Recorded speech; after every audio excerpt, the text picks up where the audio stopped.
attorney for 25 years and did economic development work for 25 years. And it was doing it through some of the economic development work that that we got started doing the investment clubs. And that's what I've been asked to come over and talk to you about tonight, is our investment clubs.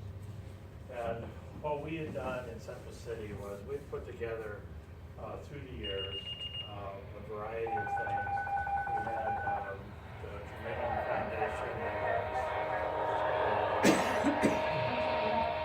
We had the Community Foundation and the Community Foundation that was raising money for charitable funds. And that's been over there for 50 years. It's been very, very helpful for us. They've got $15 million now, so when we wanted to do charitable kinds of things, there was money there. The city, we put together tax increment financing and LB 840 when I was city attorney, so we had money available that we could use for projects that could use the LB 840 or the city money. But what we didn't have was venture capital.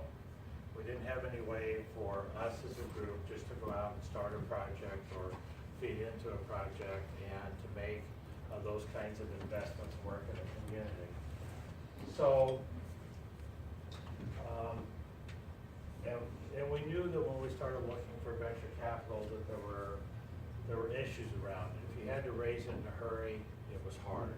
If you needed $100,000 all of a sudden and you're going up and down Main Street saying we need $100,000, that's hard to raise. Someone has to go out and do it, has to be that fundraiser. It requires bigger investors if you're trying to raise money in a hurry. And frankly, it's almost always a hardship on people when you get that call, hey, we got a new capital campaign coming, we want to raise some money tomorrow. I know, I get that call, I had it yesterday. We had a new hospital in town, so the hospital administrator they're saying, you know, how much you gonna give us? And it was difficult to do. But we were after investment capital. So what we did was, my wife and I one night went through the phone book and we picked out 63 names and we sent out letters to 63 people and said, let's have a meeting and let's see if we can figure something out. And we had a meeting, 23 people showed up. And we thought, okay, well, let's talk about it for a while, let's figure out what we're gonna do. And at the end of the night, they all said, let's just throw $100 in the hat every month and see what happens. So everybody in the room wrote 12 checks to me, 12 checks dated the first of each month and said deposit it the first of each month and we'll see what happens. It doesn't sound like much, but we've raised $750,000 that way through the years. And it has an impact when you have that money sitting there in the checking account.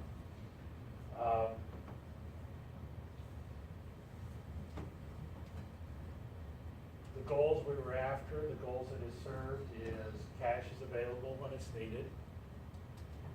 It spreads the risk among everybody that's in the club. And one of the things that is important that I hadn't really seen coming was the educational benefits that we got out of it. Because everybody in the room was analyzing every investment that came in. And we were sharing experiences with each other and figuring things out.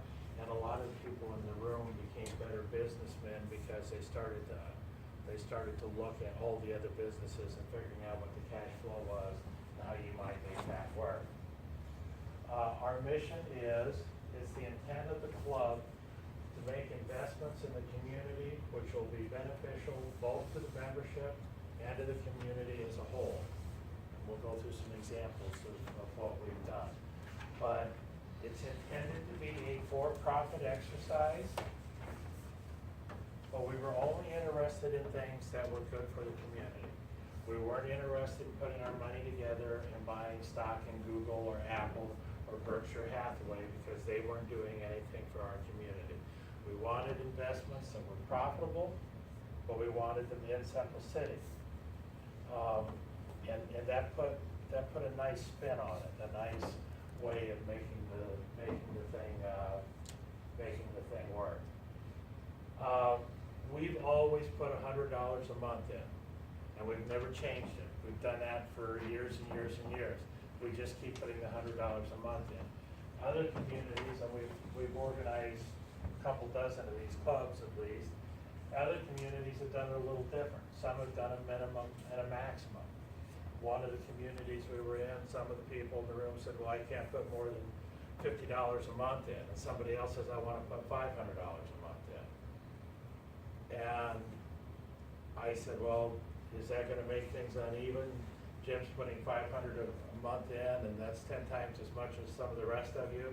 And they looked at each other and said, Jim has more money than we've got. He's always had more money. We've all known that. He's our neighbor. He's our friend. He always puts more money into every project we do. What's the difference? They're fine with it. I was fine with it. That just worked for them. Other communities that wouldn't work. Other communities, everybody has to be equal. Some communities have started by putting some money in up front. York said, let's all put $1,000 in, because we want to start off with $50,000 at the pot, because we're already behind Central City, so let's get caught up. And I think it varies a little bit by community. Some communities think that they would benefit from having a smaller group do larger investments. Sorry. That was Fred. We've talked to one community that was talking about trying to find 10 people to put in $1,000 a month. But frankly, there's an advantage to having more people involved. Our $100 a month has worked out really, really well because it hasn't excluded people. We haven't raised it because we don't know what we're doing with all the money we have now. That's just what's worked out for us, and it's been very handy at times having 25 or 30 people in the community that are all involved in a project. It gives a different spin on the project. Did you add more than your 23 original people? It's gone up, it went up, and then it's come back down to about the same 25. There's 25 people in it, I think. Now. So they come and go? They come and go. Okay. They don't come and go so much as age catches up with us. Oh. And we work very hard to try and bring in, I shouldn't say that, we don't work hard enough. We work at it, but not as hard as we should, to always bring the young person in town into the club. The young businessmen in the town really need to be part of the club, because that's the future of your community, that's the future of your club, and the future of your school, and lots of things. So that's what we work at. I'm trying to figure out a way right now to connect existing clubs, because like we have money in our club in Central City that we don't know what to do with sometimes. And I'd like to figure out ways to connect clubs so we can loan our money to one of the other clubs who can build a house with it and then pay us back when the house was sold, kind of thing. Because we'll talk about that in a minute. Is one of the problems we have. Governance. We create an LLC, and it's always managed by the members.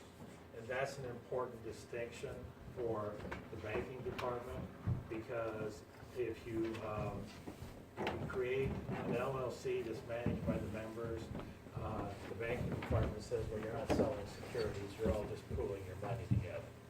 Whereas if you go out and you create a corporation and you elect a board and a president who does all the action for you, then you're selling a security. So that's an important distinction. When we have something that comes to us, we appoint a committee to make a report. And we try and look for committee members that would have a background in a particular area. So if it's a real estate deal, we might have a real estate and a banker and an accountant involved. If it's a medical deal, we have a doctor and the pharmacist and the accountant involved. Almost always have the accountant involved.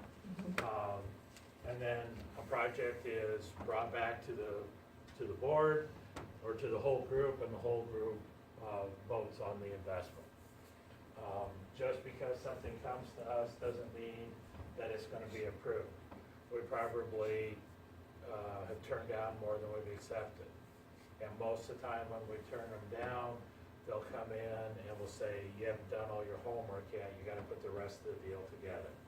You know, you gotta put the rest of the cash flow arrangements together, what's the rest of your banking coming from, make sure that that business plan is there. We want to bring successful businesses to our community. We don't want to bring failures to our community, we want to bring successful businesses to our community. So that's, you know, we just make them go through the steps. Distributions, we're supposed to distribute 50% of our taxable net income out every year so that there's no phantom income, so that nobody has to pay income tax on income that they didn't actually receive. We can change that by majority vote of the members. We've distributed money, I think, twice. People just get together and say, let it ride. That's kind of the mentality that the group is in. Right or wrong, that's where my group in Central City is. I don't know what all the other communities done. We've gone to a system where we allow new members just to start up. There's no catch-up. When we started, we said, well, if you come in a year late, you gotta put $1,200 in because we want everybody to be equal. Well, pretty soon, we were having the young businessman is coming to town. The new banker is hired by the bank. And he comes to town and he's got a wife and 2 kids and he's trying to get his feet in the ground. And we really want him to be part of the investment club because he's a big part of Main Street. And we go to him and say, yeah, well, you gotta give us $7,000 to catch up. It wasn't working. So we changed it and said, okay, how do we do this? And the accountant said, just let me keep track of it. Just everybody can start whenever you want, and we'll treat it like a mutual fund. You know, you go into a mutual fund, you put money in, and, you know, you don't have to catch up. You just buy whatever share is there. It's difficult because there's no real market for it, there's no real value for it. But the accountant said, let me handle it. He's handled it, nobody's ever questioned it. But we've been very fortunate that way. Joel Wiggin from Countryman's does all of that for us, and he does the tax returns for 2/3 of people in the group, and everybody just says whatever Joel wants is, whatever he says is fair. We only let people retire once a year at annual meeting. So if you want out, you have to tell us a couple months in advance, and then we all figure out what it's worth and buy them out. And we have our accountant appraise it, and he's always come up with a value, and nobody's ever questioned it. Right now, the one thing we have that's a problem is Cottonwood, because we don't know how to value that. We'll get to that in a second here too.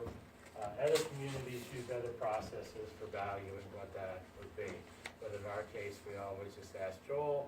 Joel tells us what the value is, and we always vote, and it's always unanimously approved, whatever Joel says it should be.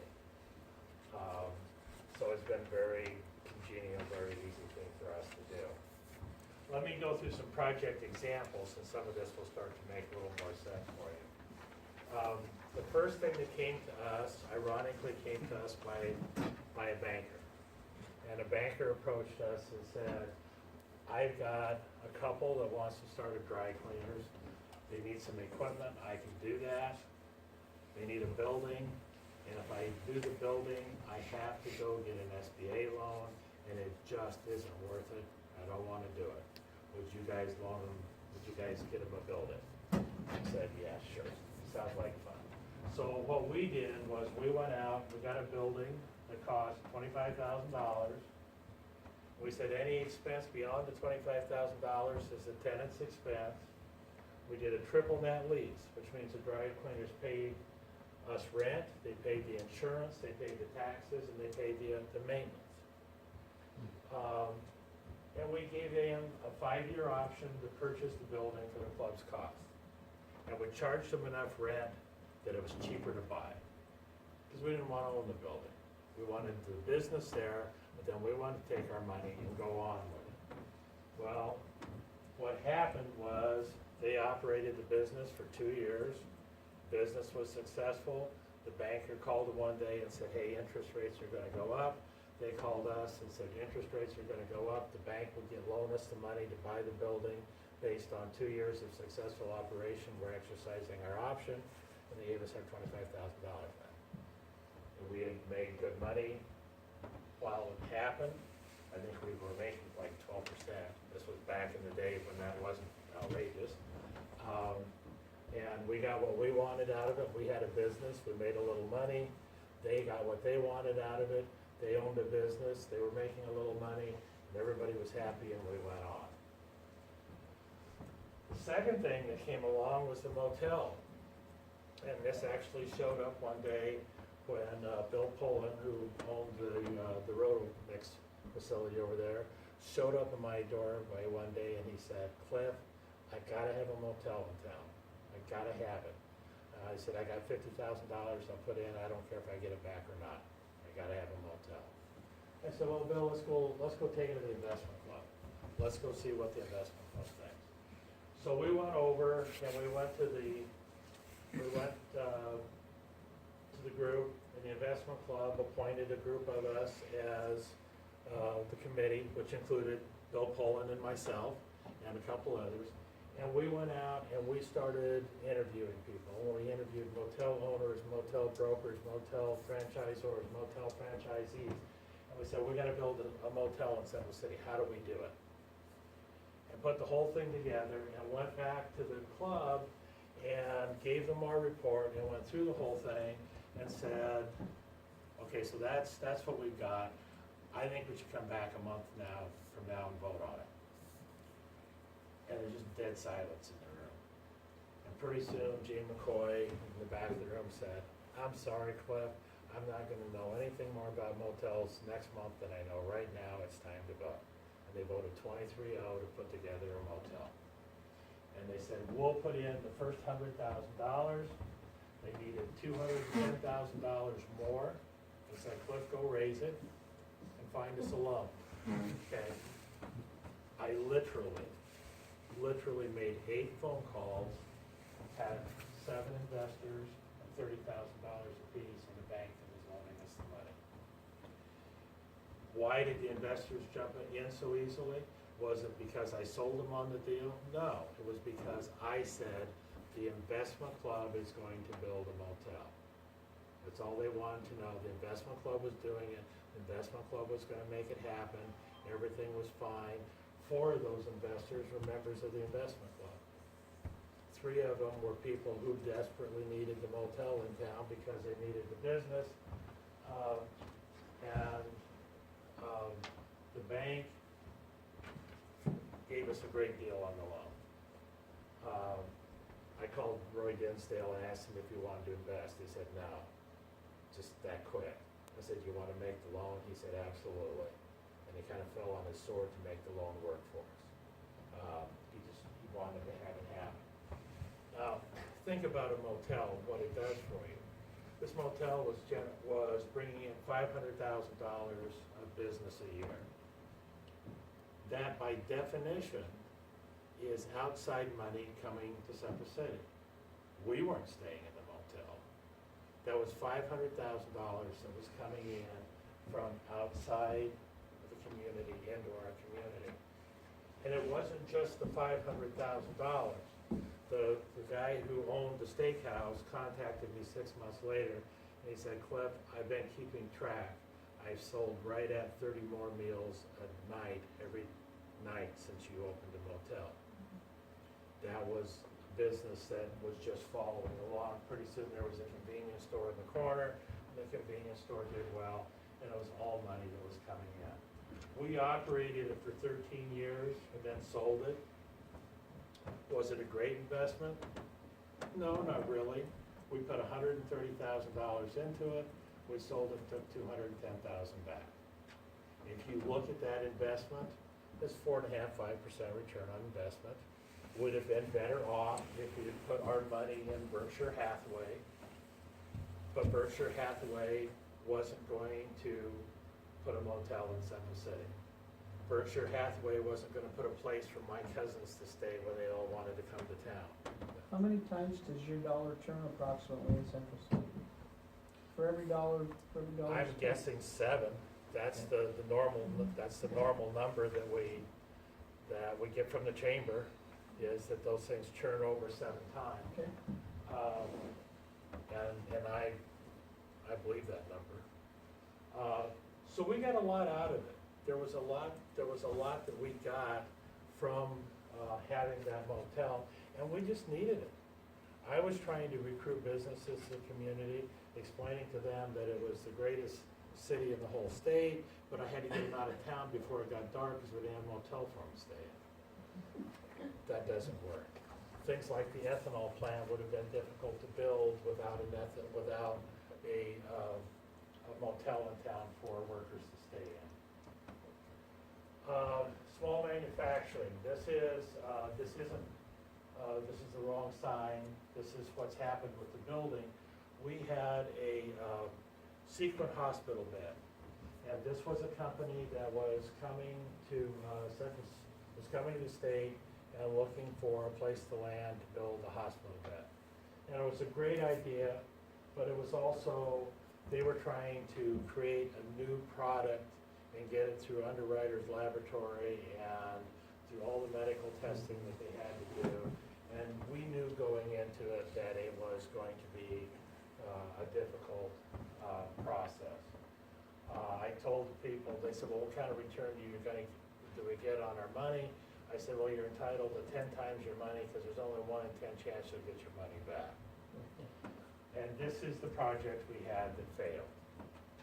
And we got together one night and I said, it hasn't made it, the project has failed, you're all gonna lose your money. Everybody in the room lost $1,000. And there was a few seconds of silence, and I heard one of the guys in the back of the room lean over to his friend and says, I guess we're drinking beer instead of champagne tonight. That was the end of the meeting. But that's why we did it, because nobody had to take a $50,000 hit. Everybody took a $1,000 hit, and we could all afford that, and it didn't make any difference to us. So that's what we were after, was sharing the risk and being able to as a community, absorb that. It really, if I had it to do all over again, I'd do it in a heartbeat. Because what happened was, I was trying, as an economic development person, we had this piece of property, we were trying to develop and get something started out there, and we couldn't. We went out with this, we ended up with a building out there. Somebody saw the building and said, can you build one of those across the street? So we built one across the street. I think there's 7 buildings out there now. But it needed something to start it. And even as a failure, the activity breeds activities. I said 5 businesses, this is a couple years old. I think there's 7 out there now. And that's all help. It's a step forward. And the loss that we all took, $1,000. But did you really lose $1,000 because you had the building? Is that in addition to having the building? You own the building though after that, Yeah. right? Trying to remember how we did the building now. If we did the building through us or we did the building through the city. The building worked, I think we did the building through the city, and the city went ahead, they made money. Of course, they were making money, taxes of the building at $14,000 a year. They've been making money all along. But as a club, we lost $1,000. Corn Cart International, this was another company that showed up. This was kind of a weird deal. Apparently, the University of Nebraska had sold the same patent twice, once to these guys and once to Cargill. And you can kind of guess how that battle came out. So we ended up just redoing the thing. We called it DAT. The University of Nebraska eventually paid the company $400,000 in a settlement, and they paid us our money plus 9% interest. We didn't get what we wanted out of it, because what we wanted out of it was a new business. What we got out of it was 9%. It could have been worse. We made money farm store. Our farm store was closing, and they called us one day and said, hey, the farm store is gonna close. We knew if we lost it, we'd never get it back. So we were thinking, okay, what can we do with this?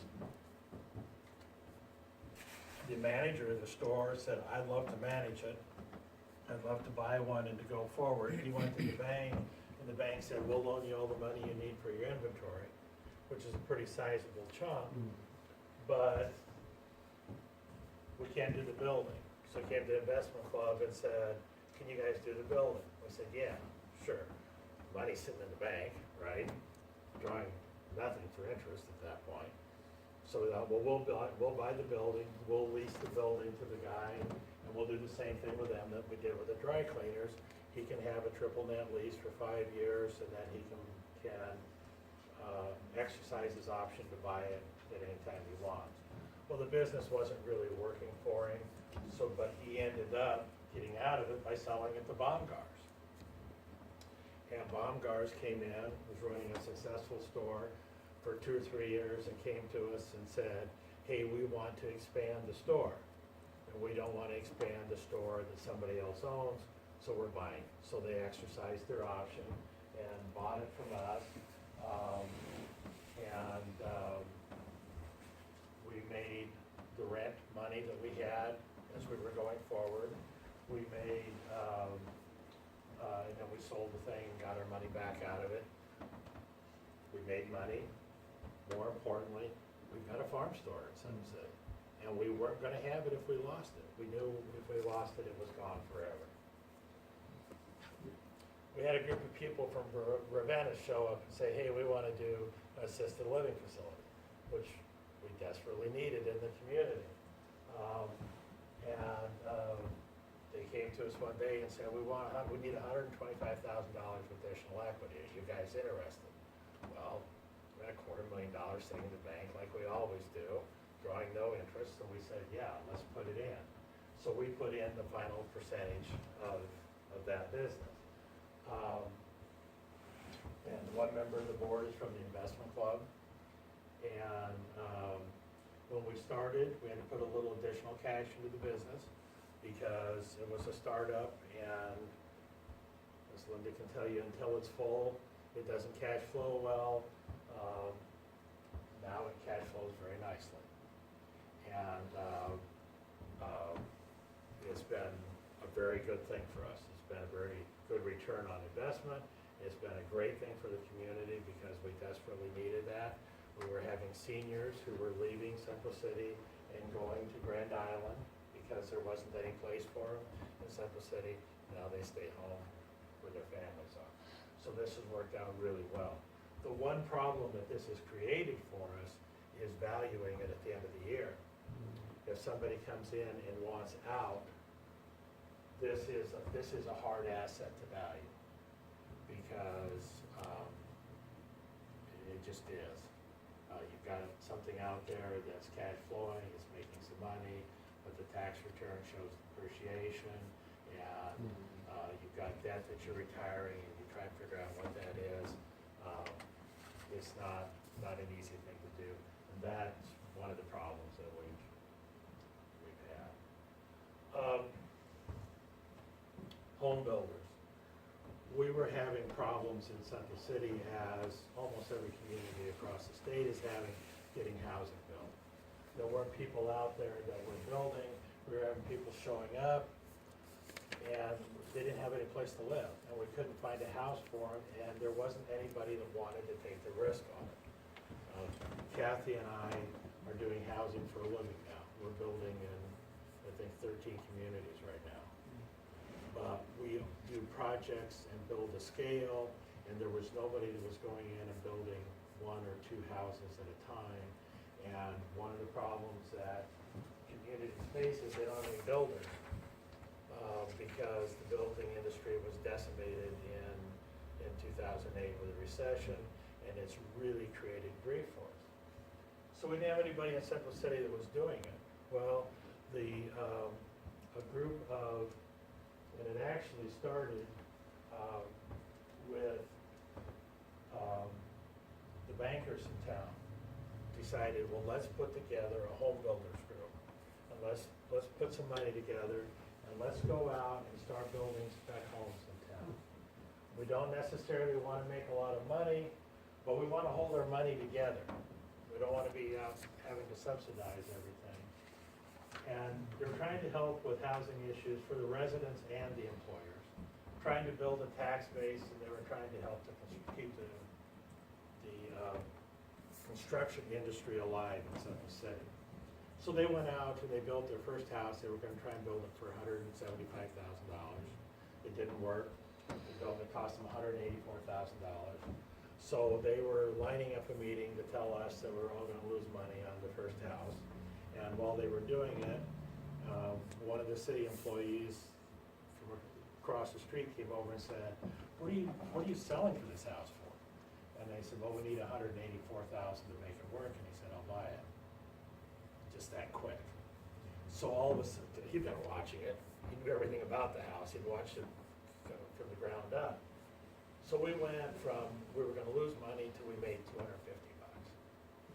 Okay. Well, we made money. Our idea was to hold things together. Let's build a house next to it. So we built a house next to it, and somebody said, well, what's it worth? And we said, well, that one sold for 184. We sold the next one for 187, kind of thing, and it started to move.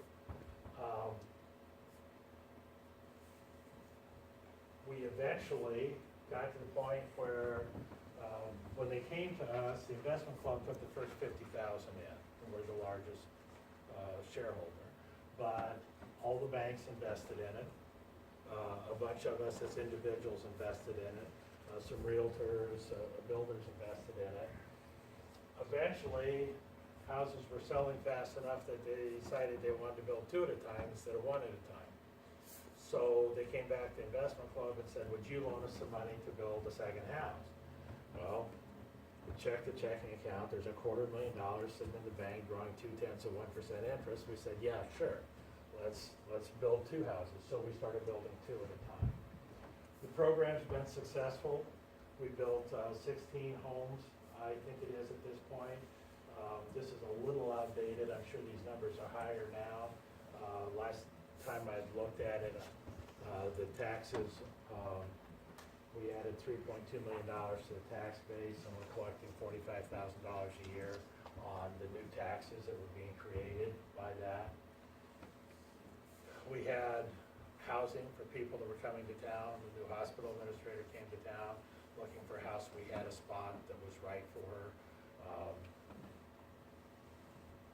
But once again, activity breeds activity.